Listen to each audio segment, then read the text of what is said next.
Les Mémoires d'Adrien est un chef-d'œuvre de la littérature française, un livre qui a un pied dans l'érudition, un autre dans la magie, comme le définit son auteure elle-même, Marguerite Yourcenar, qui est la première femme à entrer dans l'Académie française.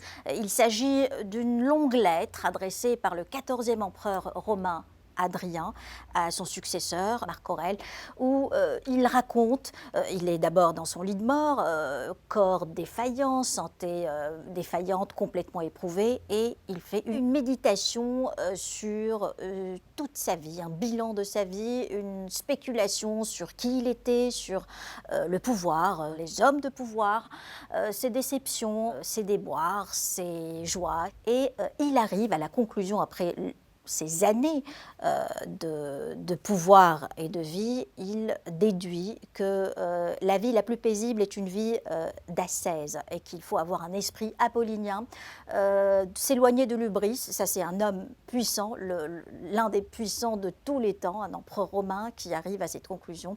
Et il prône la mesure, la modération et l'éloignement de l'outrance. Le style, malgré la richesse de l'œuvre, qui est très opulente philosophiquement, est très sobre, il est très épuré, et chaque phrase est un aphorisme plein de sagesse, beaucoup de philosophie. Marguerite Yourcenar est férue de philosophie, de lettres grecques et latines et d'histoire. Et la genèse de ce livre n'a pas été facile,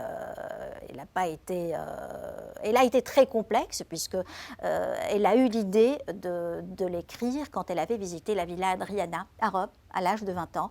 Et la gestation a été longue et très complexe. Elle a attendu 30 ans pour faire ses recherches et écrire ce chef-d'œuvre de la littérature française.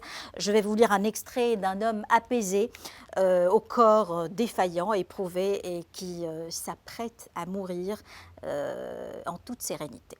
Alors c'est le dernier paragraphe du livre. Qui est complètement, moi je trouve, c'est l'antithèse du livre de Tolstoï, La mort d'Ivan Ilitch, où c'est un homme à l'esprit torturé qui s'apprête à mourir. Là, c'est un homme apaisé, serein, et qui est content du sort qu'il a eu dans la vie.